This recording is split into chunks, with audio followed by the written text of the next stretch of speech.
Вас так дуже завчасно запитати, як готується Україна до того, щоб сусідня окупована територія Придністров'я знову не стала джерелом енергетичної дестабілізації.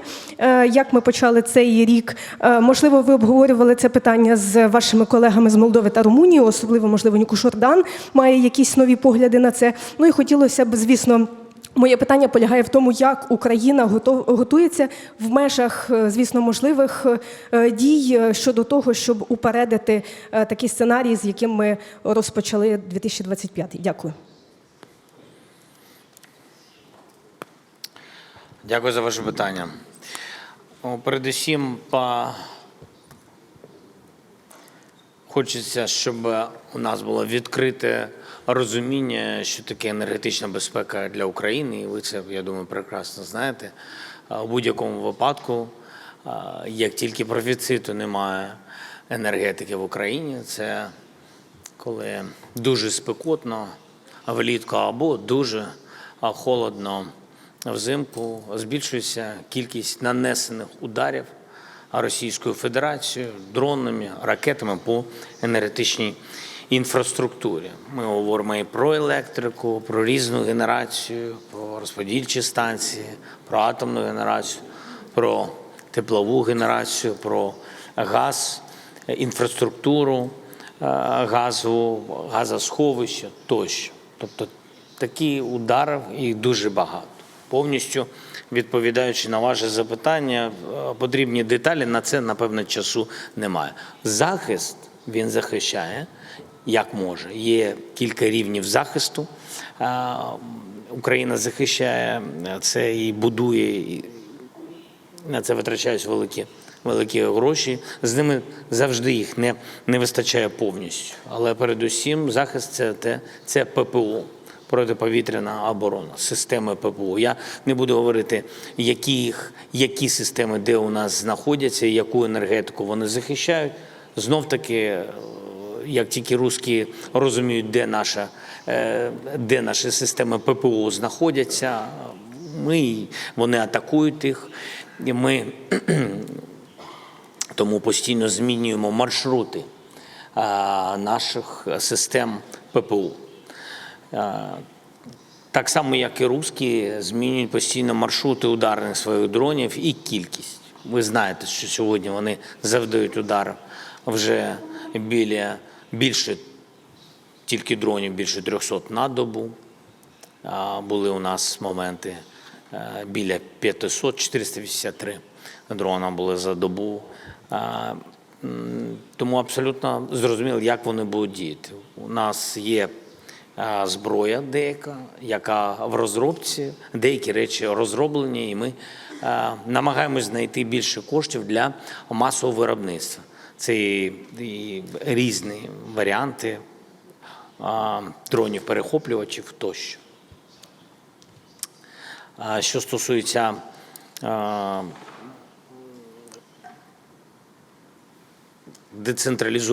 децентралізації енергетики, цим займається міністерство. Про це я також вибачаюсь перед журналістами.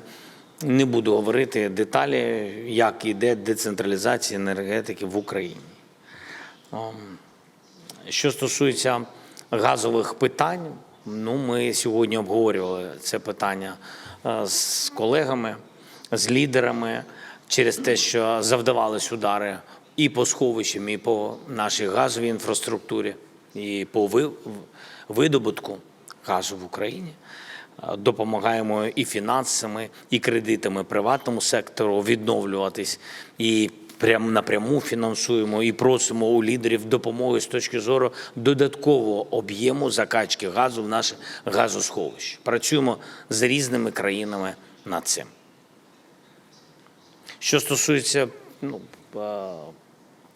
питання Придністровської кризи, яка була, я не знаю, я думаю, може пані президент Молдови розкаже про це деталі. Ми були готові зробити все, щоб допомогти Молдові, щоб не було через цю кризу тиску на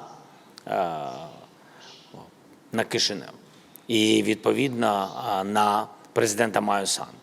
І ми це розуміли, що це штучні кроки Російської Федерації. І тому зрозумілі кроки, як запобігти цьому. Не просто, але ми тут стоїмо поруч з Молдовою і будемо продовжувати, як би нам важко не було, ми будемо продовжувати робити все, щоб там було менше ризиків. As you know, at the beginning of the year, Russia interrupted the supply of gas to the Transnistrian region with the objective to destabilize the left bank of Dnistru and then the right bank of Dnistru.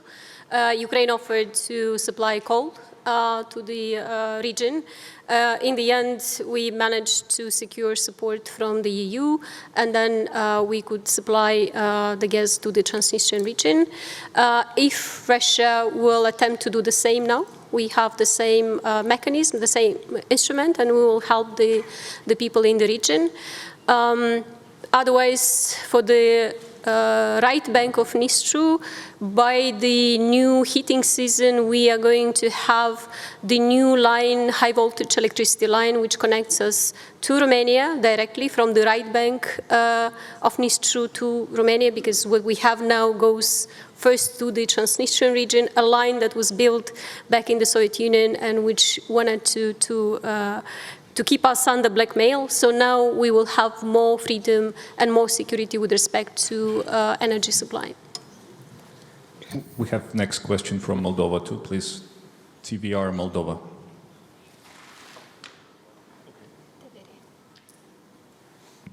Madam President Maya Sandu, today you spoke about the stake of our election this year and about the hybrid attacks of Russia against our democratic processing. Please tell us what exactly you plan to do, maybe together with Romania and with Ukraine, to stop these hybrid attacks, and what the role is preparing now Russia for Transnistria in our election. Thank you. It is, first of all, the responsibility of the Moldovan authorities to protect the Moldovan citizens from the hybrid attacks coming from Russia. And of course, we do cooperate with institutions in Ukraine, and we do cooperate with Romania, and we are grateful for this cooperation.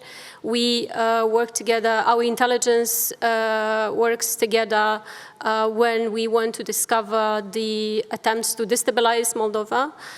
We have good cooperation, for instance, between the Stratcoms, if we talk about Ukraine and Moldova's institutions, to better understand how the Russian propaganda works and how it targets our societies to create tensions, to create divisions, and then we learn from each other how to help people not to fall into these traps.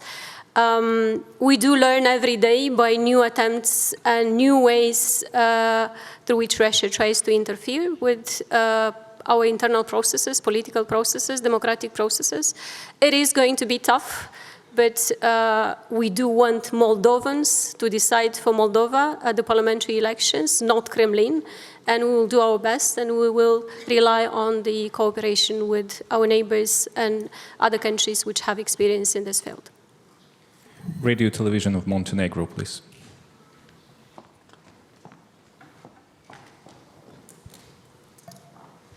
Hello, my name is Diana Drašković, and I'm from National Television of Montenegro.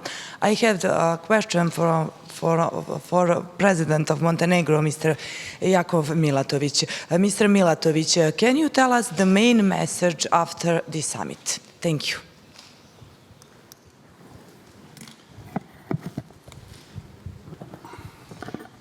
Well, just the fact that today 10 representatives of the Southeast European countries, including 7 heads of state and government, gathered today here in Odessa at the invitation of the President Zelensky, with a very simple and clear message of providing support to Ukraine is I guess the key message of the summit. Obviously, we also discussed many other issues.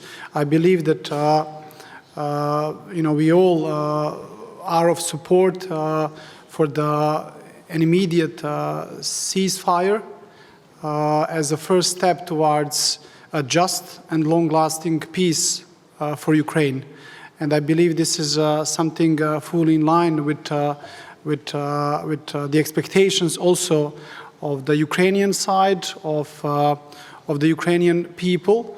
As you know, Montenegro from the very day one supported Ukraine, and I have also reiterated to the President Zelensky that we will also continue to do so.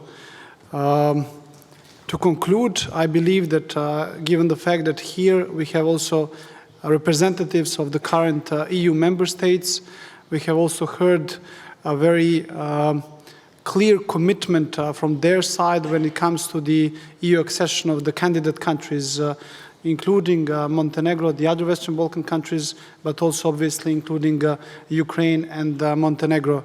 And I believe that the EU accession between the candidate countries is not really a game of competition. Every single step which is being made by Ukraine or Moldova or other countries from the Western Balkans is also very much supported by Montenegro. Romanian public television next, please. Hello, Ramona Avramescu, Romanian television. Mr. President, since hybrid threats and the fight against them was a topic of this meeting, but you've also mentioned it before, I want to ask you about the most recent disinformation campaign in Romania that seems to be spreading quite quickly on TikTok, other social media, in the country, but also among the Romanians living abroad. The fake news about an imminent drafting of men that will be sent to fight here in Ukraine. Are you aware of this? Have you been briefed on it? Do you think it could become a threat to the national security, and how do you plan to address it if so? Yes, I'm aware of it. Here, in the example you are giving, it's very clear. It's a clear disinformation. In other types of information, it's a fine line between disinformation and freedom of speech. So it's a qualitative question. But what I'm most concerned is on the quantitative question, because I think it's a quite new topic for each of us, and I think we have to learn from each other how to react in a small amount of time, and how to react when the amount of disinformation is so big. So here we have to learn from each other. Next question, please, Tanjuk News Agency. Please raise up so the people, assistants with microphones, can see you. Good. First of all, good afternoon to all the speakers. I'm Julia Bakic from Tanjug News Agency and Television. I have a question for President of Serbia, Mr. Aleksandar Vučić. Is it possible to reach an agreement between Russia and Ukraine, and what are the economic prospects in the relations between Serbia and Ukraine? Thank you. I don't know. Ask Volodymyr or someone else. It's, I believe, a question of and for $1 billion of US dollars or euros. And I'm not here to make any kind of proposals, any kind of interference into the internal affairs of Ukraine. It's up to them to decide which they want to go. And for us, it's very important that we discussed the issues of our bilateral cooperation, and will be very helpful not only on humanitarian aid but on some other issues. I even proposed some new models and some new fields of cooperation between Serbia and Ukraine, and we'll have bilateral talks together with President Zelensky later, and hopefully we'll be able to resolve some issues on economic turnover, on our trade, some issues from the past and related to World Trade Organization and free trade agreements, and hopefully we will be able to increase the level of cooperation and improve it as soon as possible to the much bigger level. But what I wanted to say that once again I am profoundly grateful to President Zelensky for hosting us here, and Serbia will always remain very faithful to UN Charter, international public law, which includes our support to territorial integrity to UN-recognized countries. Thank you very much. And now Bulgaria Telegraph Agency. Bulgarian Telegraph Agency. Mr. Zhelyazkov, how would you evaluate the results of the participation in this forum? Thank you. It's very general, this question, but today we discussed as like-minded countries that since the beginning of this war, already 1,200 days, this war of aggression, which is illegal and unjust, all the European countries, not only the members EU, not only members of NATO, all European countries, maybe except Belarus, we are united, and we are strong that we are united behind and shoulder to shoulder with Ukraine. And since many people at the moment are tempted to demonstrate their willingness to find a solution for a security architecture in Europe, it must be clear. The war in Ukraine changed a lot of things, changed the understanding and approach to our common security.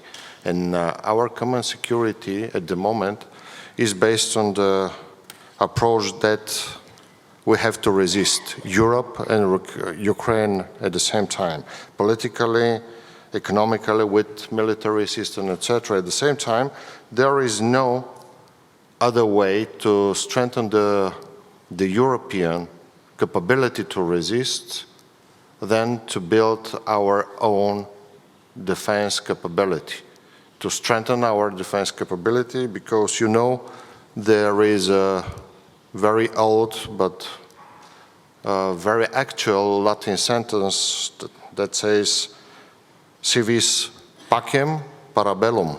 That means the same that we use saying peace through strength.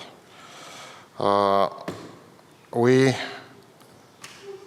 are thankful to United States for their role to find a solution. We are thankful, of course, of a country from our region, Turkey, to intermediate this process. At the same time, we do not see any will and willingness from the Russian side to reach a sustainable ceasefire, because they insist on conditions that remind us from the dark eras of Soviet type of regimes that our country suffers a lot. Reaching the sustainable ceasefire is a precondition needed to start the reconstruction of Ukraine. But at the same time, it's the very important topic to stress that the path in front of Ukraine, Moldova, the countries in the Western Balkans are their accession to European Union. And we encourage them, and we encourage all the steps, and we foster the reforms and the transition of the society, and mainly in Ukraine, where the political will is obvious, where the society is prepared to share the common European values, and we encouraged all this process. And we as Bulgarians are very interested on this process because we've got the largest Bulgarian minority as EU country in Ukraine, as well our minority in Moldova, and we want to encourage the Ukrainian side to start the negotiations. Among the negotiation cluster fundamentals, which is very important part of the action plan, which is already taken on national minorities, and we're thankful for the willingness of the Ukrainian side on that. It's a very important summit because you see we're united, and being united we are stronger. Thank you. Thank you. Croatian television next, please.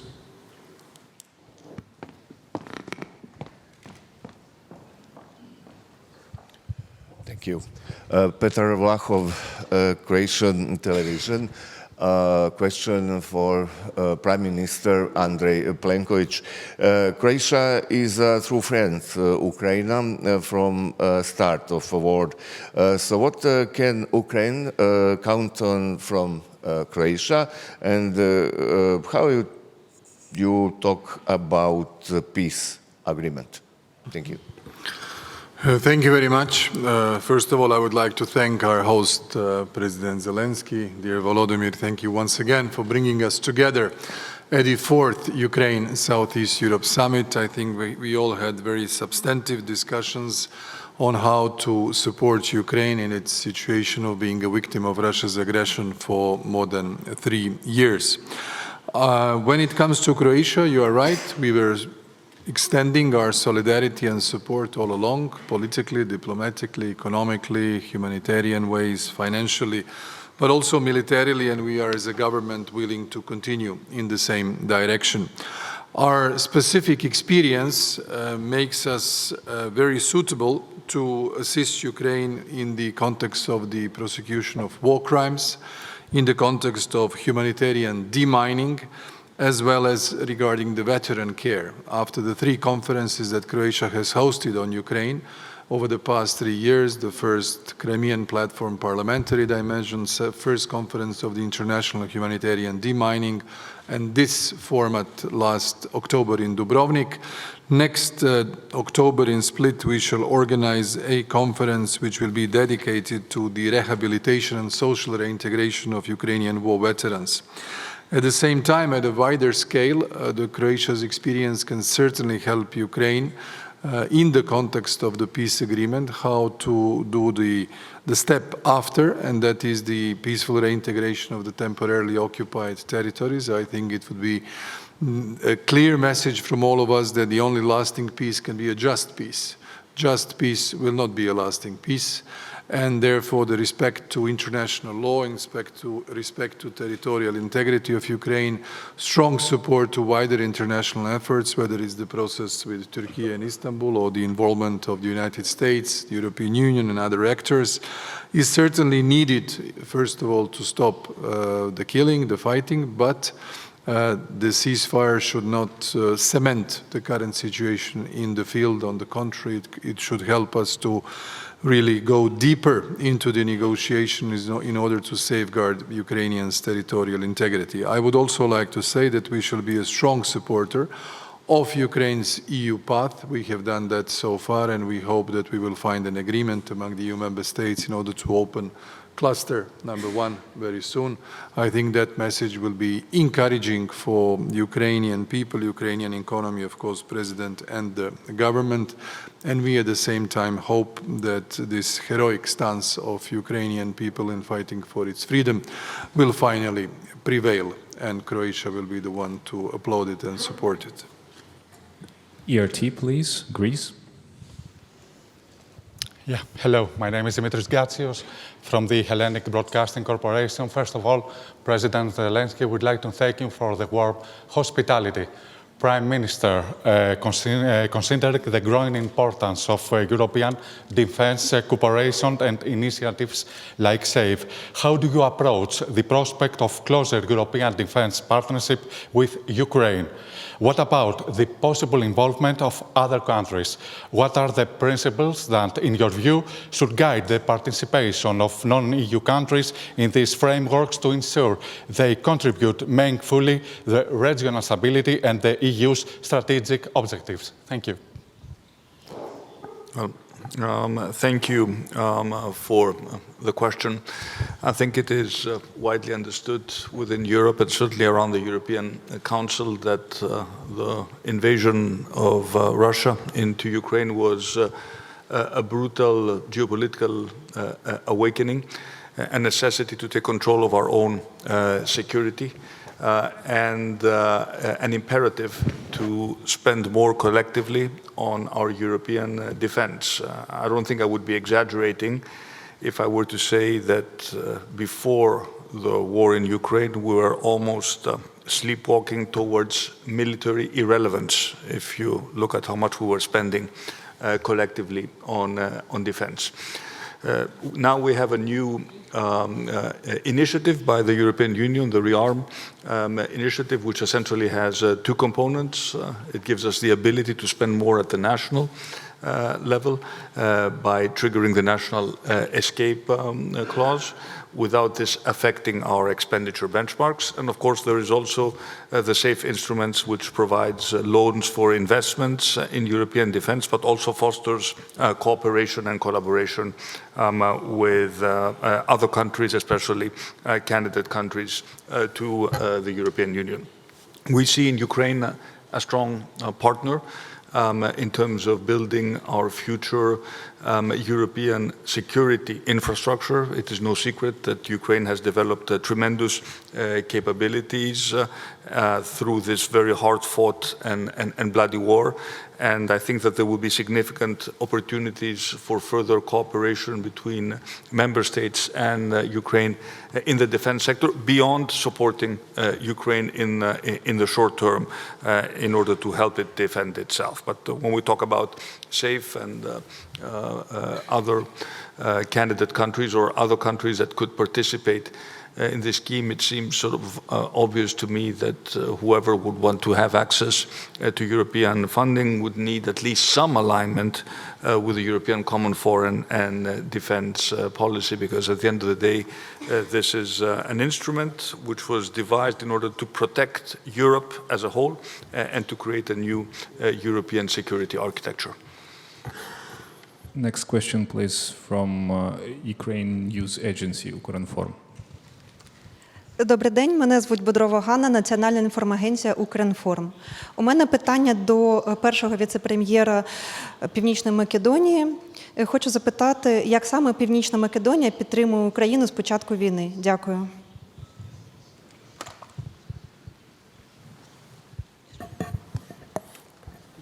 Thank you for question. North Macedonia support Ukraine and Ukraine citizens from the beginning of the war with few initiatives, and according to this initiative was delivered security and humanitarian support. Our country will continue to support Ukraine until peaceful solution for both sides. North Macedonia is fourth member country in NATO according our GDP in delivered support for Ukraine.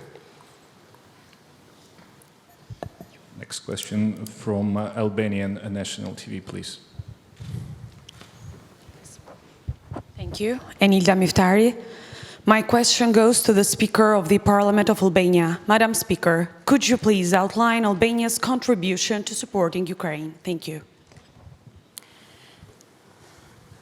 Thank you for the question, but instead of doing a rendition of what we have been doing, I think it's important to state that first of all, we will continue our support, obviously our modest support, but which is a sign of the strong support that we've given from the beginning, financial, military, political, vocal, in all the possible forums that we can. And second, we must also, considering the contribution that Albania has given from the very beginning of this war on aggression, Albania was the first country, one of the first countries to adopt a resolution in Parliament in March 2022, and then through our in the Security Council as a non-permanent member, Albania was one of the most vocal actors there, a co-pen holder with the United States on the Ukrainian issue. We've also been in constant communication, not only through the summit that was organized in Tirana, but also through military support, financial as well as humanitarian support in the country. It's important that we seize this moment from now on to show our full support for Ukraine and its European path to accession and integration. We agree that this is not a competition, so we fully support all the efforts that Ukraine has done, and it's about time that this new geopolitical situation translates also in a more speedy process for all the candidate countries, and above all for Ukraine in the position that it is. And last but not least, it's important to also confront the wider threats that this war has brought: cyber, disinformation, attempt to destabilize our democracies from within. And this is not only a question of sovereignty and territorial integrity of Ukraine and their unmatched bravery. And I must say it's very inspiring to see that, not only the bravery, but also the clarity with which they approach this. And we know that Russia is not interested, it's very obvious to everyone and to all our countries that they're not interested in peace, but we believe in the ceasefire, we believe in a just peace, we believe that only a just peace can bring forward the perspective of restoring the rules-based order, which they have severely damaged. So it's important that not only we look back at what we've done, but to show resilience that we will continue to do this for as long as it takes for a just peace at the end for Ukraine and for the international rule-based order that we all believe in and the values that we share. So, Slava Ukraini. Героям слава. Last question, please. We Ukraine TV channel. Вітаю, Ольга Дунська, телеканал «Ми Україна». В мене питання та вітання в Одесі до представників Словенії. Ми всі бачимо про те, що Сполучені Штати Америки дедалі більше дистанціюються від військової допомоги Україні, і оскільки Україна є форпостом Європи, ця допомога поступово буде переходити на плечі Європи, щоб убезпечити саму Європу. Яку галузь мілітарну готова покрити Словенія, яку допомогу надати? Та була інформація про передачу систем ППО С-300, якщо не помиляюсь, на якому етапі, власне, цей проєкт? Дякую. Thank you so much for the question. First, let me say that this summit today is very important. It sends a very strong message of solidarity and support to Ukraine from our region. And for us, the main priority is full and unconditional ceasefire, and we'll continue working together with all our partners in Europe and globally to achieve peace that is based on UN Charter and that is acceptable for Ukraine, so just and lasting peace.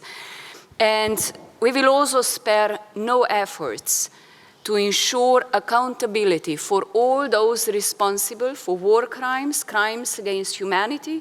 And you know that Slovenia, from very beginning, strongly supports the establishment of special tribunal. We'll also continue strongly raising awareness of all detained civilians, including journalists, of all deported and forcibly deported children, demanding their safe return.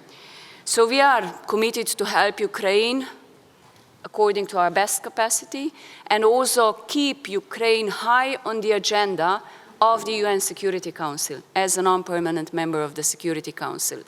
And just last not least, Ukraine has our all support on EU integration path, And I do hope also that we'll manage to see the opening of the first cluster as soon as possible. Thank you. Thank you. One last thing. May I kindly remind you everybody about the embargo that is in place until 19 today, and this concludes our press conference. Thank you very much. Thank you.